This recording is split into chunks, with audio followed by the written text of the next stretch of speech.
Hello students, welcome back to math classes. और आज का हमारा टॉपिक है ट्रायंगल्स। क्या है भाई? ट्रायंगल्स, जहाँ पे मेन हम लोग वर्क करने वाले हैं सिमिलर ट्रायंगल्स पे भी। तो सबसे पहले मैं पॉलीगन्स के बारे में आपको बता रहा हूँ। Two polygons of the same number of sides are similar. क्या कह रहा है बेटे? Two polygons of the same number of sides are similar if their corresponding angles are equal and their corresponding sides are in the same ratio। क्या होना चाहिए?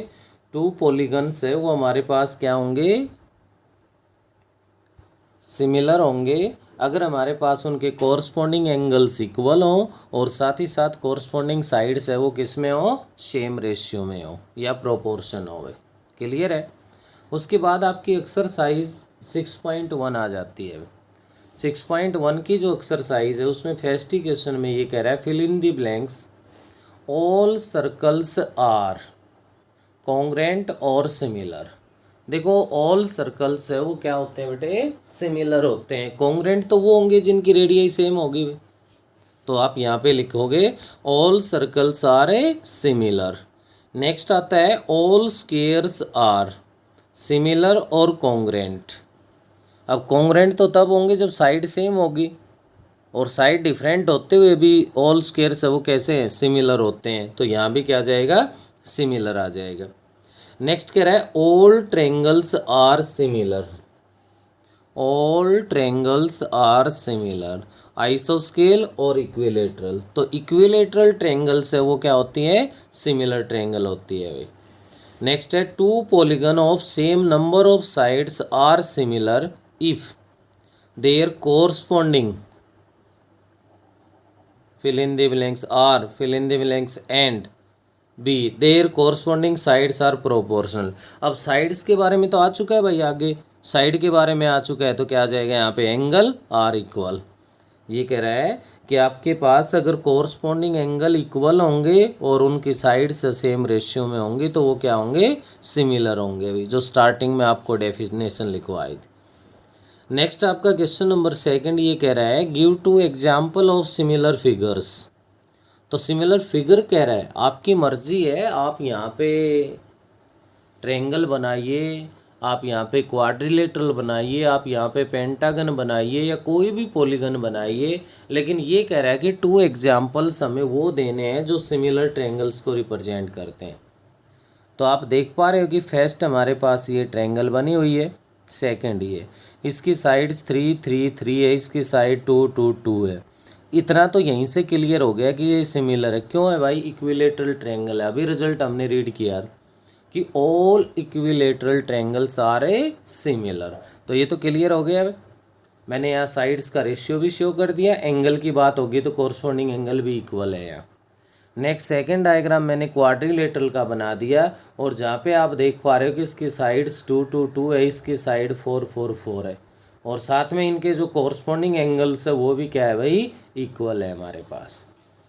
देखो, जब हम इक्विलेट उसका सॉरी सिमिलर फिगर्स ले रहे हैं तो कोरस्पॉन्डिंग एंगल इक्वल होने चाहिए, अदरवाइज ये क्या कहलाएगा? नॉट सिमिलर कहलाएगा। नेक्स्ट आता है नॉन सिमिलर के लिए ले लिया। नॉन सिमिलर में मैंने फर्स्ट एंगल की साइड तो इक्विलेटरल में बना दी और इसको इक्विलेटरल नहीं रखा, तो क्लियर है ये क्या हो गया? नॉट सिमिलर हो गया। ऐसे ही इनकी साइड्स के अंदर रेशियो लोगे तो यहाँ तो सेम आ रहा है, लेकिन इनमें जो रेशियो है वो डिफरेंट बन रहा है, तो ये नॉट सिमिलर के है। नेक्स्ट अपने पास मैं आगे बढ़ता हूँ। तो अपना क्वेश्चन नंबर थर्ड है भाई। थर्ड में 2 डायग्राम्स है वो आपके पास बुक में गिवन है, और ये कह रहा है कि क्या ये सिमिलर है। तो हम लोग यहाँ पे ऑब्जर्व किया कि इसकी साइड्स का रेशियो लिया P Q upon A B Q R upon B C R S upon में सी डी। तो ये आपके पास जो रेशियो है P S upon A D 1 upon में 2 के इक्वल आ गया। बस रेशियो तो सेम आ गया, कोरस्पॉन्डिंग साइड्स का रेशियो है वो तो क्या आ गया? सेम आ गया हमारे पास। But corresponding angles are not same. यहाँ कोरस्पॉन्डिंग एंगल, क्योंकि डायग्राम देख पा रहे हैं, तो इस डायग्राम के जो एंगल्स है वो तो हमारे पास 90 90 90 में ऑलरेडी बुक में गिवन है, और इसके अंदर ऐसा नहीं है। तो नहीं है तो आप कह दोगे corresponding angles are not same then the given quadrilateral are not similar. क्या होंगे भाई ये? सिमिलर नहीं होंगे। इस बात का आप अच्छे से ध्यान रखेंगे। क्लियर है? तो ये तो था सिमिलरिटी ऑफ पॉलीगन्स। अब हमारे पास इस चैप्टर का जो मेन वर्क है, मेन काम है, वो स्टार्ट होता है बेटे। और उसमें क्या कह रहा है? Similarity of triangles. किसके बारे में बात कर रहा है भाई? Similarity of triangles. ट्रायंगल्स की सिमिलरिटी के बारे में कह रहा है भाई। तो जैसा पॉलीगन्स के लिए आपने पढ़ा है वैसा ही सेम ट्रायंगल्स के बारे में। Two triangles are similar if their corresponding angles are equal. क्या होगा? टू ट्रायंगल है वो सिमिलर होंगी, their corresponding angles are equal and their corresponding sides are in the same ratio. उनकी कोरस्पोंडिंग साइड है वो भी सेम रेशियो में हो और उनके कोरस्पोंडिंग एंगल्स है वो भी क्या हो? हमारे पास इक्वल होने चाहिए। नेक्स्ट अपने पास आगे बढ़ते हैं तो थ्योरम 6.1 आती है बेटे, जो कि बेसिक प्रोपोर्शनलिटी थ्योरम, जिसको शॉर्ट में बीपीटी के नाम से जानते हैं, जिसको हम लोग थेल्स थ्योरम के नाम से भी जानते हैं। इसमें क्या होता है आपके पास कि किसी ट्रायंगल के अंदर एक लाइन है वो वन साइड के पैरेलल होती है और प्रूव हमें करना है कि वो अदर टू साइड्स को सेम रेशियो में डिवाइड करती है। तो थेल्स थ्योरम तो ये कहते हैं कि वो अदर टू साइड्स को सेम रेशियो में डिवाइड करती है। तो सबसे पहले मैंने यहाँ पे लिख दिया गिवन। गिवन में in triangle A B C D E parallel to B C, बस इतना गिवन है भाई। टू प्रूव में क्या प्रूव करना है? A D upon B D is equals to A E upon E C, हमें ये प्रूव करके दिखाना है। ए डी अपॉन में B D is equals to A E upon में ई सी है, ये प्रूव करना है। उसके बाद कंस्ट्रक्शन कर देंगे हम लोग, join C D and B. C D को ज्वाइन कर दिया, बी ई को ज्वाइन कर दिया और next draw D M perpendicular to A C, ये डी एम ए सी पे परपेंडिकुलर ड्रॉ कर दिया and E N perpendicular to A D या ए बी कह सकते हो आप। ये कंस्ट्रक्शन में वर्क कर लिया। ये करने के बाद नेक्स्ट हम लोग आगे बढ़ते हैं। तो देखिए आगे क्या कर रहे हैं। ये डायग्राम मैंने दोबारा बना लिया यहाँ पे, जहाँ तक हमने कंस्ट्रक्शन का वर्क कंप्लीट कर लिया था। उससे आगे इसकी प्रूफ के बारे में अगर हम लोग बात कर रहे हैं तो सबसे पहले मैं बात कर रहा हूँ इन ट्रायंगल ए डी ई। ए डी ई ये ट्रायंगल है। अब ए डी ई ट्रायंगल में तीन बेस है। आप बेस ए डी ले सकते हो, आप बेस डी ई ले सकते हो, आप बेस ए ई ले सकते हो। लेकिन हमें जो आवश्यकता है उसके अनुसार मैंने सबसे पहले लिया बेस ए डी को भाई। ये ए डी अगर ये बेस है तो बेटा ये जो ए डी है ये इसका एल्टीट्यूड कहलाएगा। तो half into base into height लोगे तो आपके पास half into A D into में ई एन आ गया। इन ट्रायंगल बी डी ई और बी डी ई ट्रायंगल में मैंने बी डी बेस ले लिया भाई। क्या बेस ले लिया? बी डी को बेस लेके मैं काम कर रहा हूँ तो भी एल्टीट्यूड तो ई एन ही बनेगा भाई। तो हाफ इंटू में बी डी इंटू में क्या आ गया? ई एन आ गया। इक्वेशन सेकंड हो गई। Divide equation first by second. First equation को मैंने सेकंड से डिवाइड कर दिया और डिवाइड किया तो half cancel, E N cancel, right में ए डी अपॉन में बी डी आ गया भाई। ऐसा ही अब की बार मैं फिर से ए डी का एरिया ले रहा हूँ, लेकिन अब की बार बेस ए ई ले लिया मैंने। अगर बेस ए ई लोगे तो इसका एल्टीट्यूड है वो डी एम हो जाएगा। तो half into A into D M हो गया भाई। और area of triangle E C D, base हमें इसी चाहिए भाई। बेस अगर इसी लोगे तो एल्टीट्यूड तो डी एम ही कहलाएगा। यहाँ से इन दोनों को मैंने डिवाइड कर दिया और इनको डिवाइड करने के बाद जो रिजल्ट हमारे पास आए वो ए ई अपॉन में इसी आ गया। अब इक्वेशन थर्ड और फोर्थ ये कह रही है कि किसी तरह ये राइट वाली टर्म इक्वल आ जाए तो भाई अपना रिजल्ट प्रूव हो जाएगा। लेकिन लेफ़्ट की तरफ ध्यान दो तो area of A D E है, area of B D E है। ऊपर तो इसमें भी सेम है लेकिन नीचे इसमें ई सी डी है। तो कहीं ना कहीं से ये सर्च करना पड़ेगा कि area of B D E है वो इक्वल हो area of E C D के भाई। तो डायग्राम पे अगर गौर करके देखोगे तो बी डी ई और ई सी डी ये दोनों ट्रायंगल है जिनका बेस डी ई है भाई। क्या इनका बेस है? डी। अब डी ई बेस है, बी सी इसके पैरेलल लाइन है भाई। डी ई बेस है, बी सी है वो इसके पैरेलल लाइन है, तो इस केस में आपके पास क्या बना, सेम बेस है, पैरेलल लाइंस के बीच लाई कर रही है, तो area of B D E is equals to area of E C D. तो ऐसा हम लोग को यहाँ पे लिख सकते हैं भाई, B D and E C D are on same base D and lie between parallel lines, then area of B D E is equals to area of E C D. From equation third fourth and fifth, third fourth fifth equation से अब left तो equal हो गई भाई, left equal हो गई तो right भी इक्वल हो जाएगी, तो ए डी अपॉन में B D is equals to A E upon में ई सी बन गया। काफ़ी इम्पोर्टेंट थ्योरम है और काफ़ी टाइम बोर्ड एग्ज़ाम में क्वेश्चन इससे रिलेटेड आता रहा है, काफ़ी बार ये डायरेक्ट थ्योरम भी प्रूव करवा रखी है बोर्ड ने, तो इस पर थोड़ा सा ध्यान देना और अच्छे से आप लोग इस पर काम करना भाई। ये थी अपने पास थेल्स थ्योरम या बीपीटी थ्योरम हम कह सकते हैं। इसके बाद हमारे पास नेक्स्ट आ रहा है कन्वर्स ऑफ बीपीटी। क्या भाई हमारे पास कन्वर्स ऑफ बीपीटी, तो कन्वर्स ऑफ बीपीटी है तो कन्वर्स ही लग गया, तो इसका मीनिंग क्या है समझ गए होंगे आप भाई। उसमें गिवन था D parallel to B C, तो क्लियर है अब की बार D parallel to B C है वो हमसे प्रूव करवाना चाह रहा है भाई।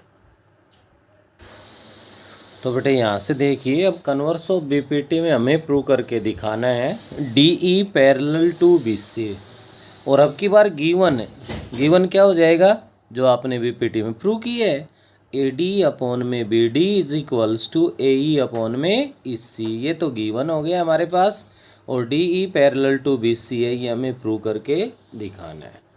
तो यहाँ पे हम कंस्ट्रक्शन कर लेंगे कि डी ई डैश, मैंने इस पॉइंट को ई डैश ले लिया है कि D E dash parallel to B C है। जब D E dash B C के पैरेलल है तो यूजिंग बीपीटी, बीपीटी की हेल्प से हम लोग यहाँ पे लिख सकते हैं ए डी अपॉन में B D is equals to A E dash upon E dash C आ जाएगा भाई। बट लेकिन हमारे पास यहाँ पे गिवन है A D upon B D is equals to A E upon में ई सी, ये गिवन है भाई। From equation first and second A E dash upon E dash C is equals to A E upon में क्या बन गया, ई सी बन गया भाई। क्या कर देंगे हम लोग, adding one on both side, अगर बोथ साइड वन ऐड कर दें और एलसीएम ले लें तो ए ई डैश प्लस ई एड ई डैश सी बनता है जो कि एस सी के इक्वल हो जाएगा, और ऐसे ही ए ई प्लस ई सी बनता है जो कि एस सी के इक्वल हो जाएगा। तो ये S C upon E dash C और एस सी अपॉन में ई सी, तो क्या बना यहाँ से भाई, एस सी से एस सी कैंसिल हो गया, क्रॉस मल्टीप्लिकेशन करोगे तो E C is equals to E dash C बन गया। जब ई सी और ई डैश सी अगर इक्वल है तो आप क्या कह सकते हो, then points E and E dash are coincide, और ये पॉइंट अगर कॉन्साइड है तो जब डी ई डैश पैरेलल है बी सी के तो डी है वो भी क्या हो जाएगी, पैरेलल टू बी सी बन जाएगी। तो कन्वर्स ऑफ बीपीटी और साथ ही साथ बीपीटी ये दोनों थ्योरम है ये अच्छे से कर लेंगे, क्योंकि इन्हीं की हेल्प से हम लोग एक्सरसाइज 6.2 है उसको सोल्व करने जा रहे हैं भाई। तो यहाँ से आप लोग ध्यान दे सकते हो एक्सरसाइज 6.2, और 6.2 का क्वेश्चन नंबर फर्स्ट कह रहा है in figure first and second to figure given है D parallel to B C, first find E C in first part and A D in a second part. तो मैं first part लिख रहा हूँ, first part का diagram हमारे पास ये given है भाई, ए बी सी, और इधर हमारे पास है डी ई, क्या कह रहा है बेटे, B D is equals to 3 centimetre and A D is equals to 1.5 centimetre. ऐसे ही A E is equals to 1 centimetre है हमारे पास, और इसी है वो आपसे फाइंड करवा रहा है। तो क्या लिखोगे आप यहाँ पे, D E parallel to B C, अगर डी ई बी सी के पैरेलल है, या उससे पहले आप लिखो in triangle A B C, in triangle A B C D E parallel to B C, और जब डी ई बी सी के पैरेलल है तो आप यहाँ पे लिख दोगे using BPT A D upon B D is equals to A E upon E C. तो ए डी कितना है भाई 1.5 है, बी डी कितना है 3 है, इज इक्वल्स टू ए ई कितना है 1 है, और ई सी है वो हमें फाइंड करना है। तो इसका डेसिमल हटा दो, यहाँ से क्या बन गया आपके पास 15 अपॉन में 30 इज इक्वल्स टू 1 अपॉन में इससे आ गया भाई। तो 15 से डिवाइड कर दोगे, किस पे डिवाइड हो गया 2 पे भाई, क्रॉस मल्टीप्लाई करोगे तो इससी इज इक्वल्स टू कितना आ जाएगा 2 सेंटीमीटर के इक्वल आ गया। ये तो था अपना फर्स्ट पार्ट में। पार्ट नंबर सेकंड में भी डायग्राम गिवन है हमारे पास। ए बी सी ट्रायंगल है और यहाँ से आपके पास डी ई लाइन है, बी डी 7.2 सेंटीमीटर है और उधर से इसी है वो 5.4 सेंटीमीटर है और नेक्स्ट ए ई है वो 1.8 सेंटीमीटर है। फाइंड ए डी कह रहा है। देखिए बिल्कुल सिंपल है, यानी फर्स्ट पार्ट कर लिया तो इसमें कोई हमें दिक्कत ही नहीं होगी। क्यों भाई, क्या बन गया यहाँ से यूजिंग बीपीटी की हेल्प से हमारे पास क्या बन जाएगा यहाँ पे A D upon B D is equals to A E upon में इसी बन गया भाई। ए डी अपॉन में B D is equals to A E upon में इसी बन गया। ए डी हमें फाइंड करना है, अपॉन में बी डी है वो 7.2 है, ए ई है वो 1.8 है और इसी है वो हमारे पास 5.4 है। राइट का तो डेसिमल से डेसिमल है वो आप हटा सकते हो भाई, क्योंकि इक्वल प्लेस पे है।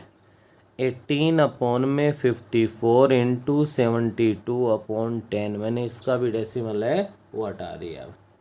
तो यहाँ आप देख सकते हो 18 से आपके पास यहाँ पे 3 पे डिवाइड हो रहा है भाई, और 3 से डिवाइड कर दोगे तो 3 2 6 1 12 3 4 12, तो 2.4 सेंटीमीटर आ जाएगा।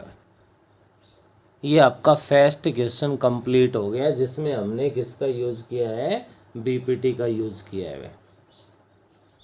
क्वेश्चन नंबर सेकंड कह रहा है E and F are the points on the side P Q and P R respectively of triangle A B C. यहाँ कोई डायग्राम गिवन नहीं भी, triangle P Q R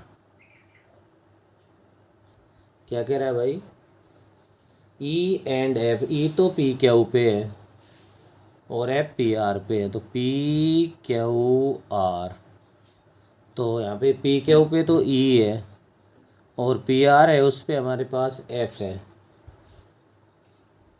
for each of the following cases state whether E F parallel Q are.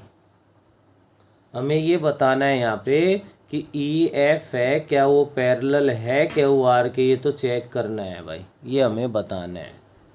तो given क्या क्या data है वो आप देख सकते हो। फर्स्ट ही पार्ट की अगर मैं बात करूं तो फर्स्ट पार्ट में कह रहा है P is equals to 3.9 centimetre है। नेक्स्ट है ई क्यू है वो 3 सेंटीमीटर के इक्वल है। ई क्यू के बाद पी एफ है वो 3.6 सेंटीमीटर है और नेक्स्ट गिवन है भाई एफ आर है वो 2.4 सेंटीमीटर है। फाइंड बताना है ये parallel Q R. E F Q R के पैरेलल जब होगा जब P E upon E Q is equals to P F upon में एफ आर आप प्रूव कर दोगे तो कह सकते हो आप इसको पैरेलल। तो ये प्रूव करने के लिए हम लोग क्या करेंगे भाई, P E upon E Q is equals to P F upon में क्या आ जाएगा एफ आर। तो यहाँ से देखिए आपका पी ई कितना है भाई 3.9 है, अपॉन में ई क्यू कितना है 3 है, is equals to P R में पी एफ है भाई, तो पी एफ लोगे तो 3.6 है और अपॉन में एफ आर लोगे तो 2.4 है भाई। क्लियर है भाई। ऐसा करने के बाद हमारे पास क्या बना है यहाँ पे, मैं इसका डेसिमल अगर इधर की तो बात करूँ तो वैसे ही कैंसिल हो जाएगा, इक्वल प्लेस पे है भाई। 39 अपॉन में 30 इज इक्वल्स टू 36 अपॉन में 24। आपको चेक करना है भाई लेफ़्ट राइट इक्वल है या नहीं है। तो ऐसा अपने पास अगर करते हैं तो अपने पास ध्यान दीजिए ये 3 से 10 पे डिवाइड हो जाएगा और ये आपका 13 पे भाई, 3 से ये 12 पे हो जाएगा और 3 से ये 6 पे।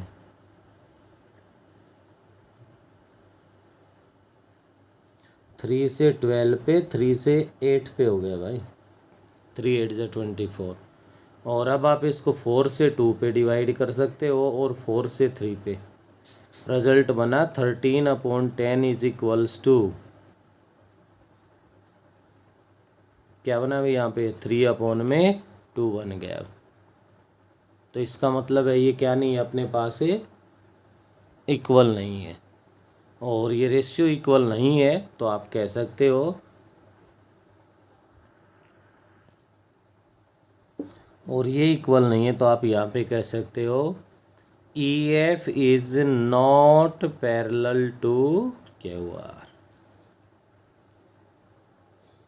तो देख लो बेटे ये था हमारा क्वेश्चन नंबर 2 जिसका फर्स्ट पार्ट मैंने करवा दिया।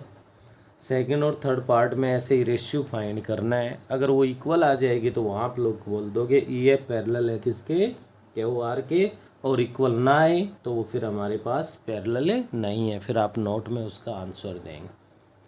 तो इस वीडियो में हम लोग इतना ही करेंगे क्योंकि इससे पहले जो वीडियो था उसमें कुछ एक छोटी सी मिस्टेक थी, उसकी वजह से ये वीडियो आपको दोबारा डाल दिया गया है। और इसको अच्छे से पढ़े, अच्छे से ध्यान से क्वेश्चंस को सॉल्व करें।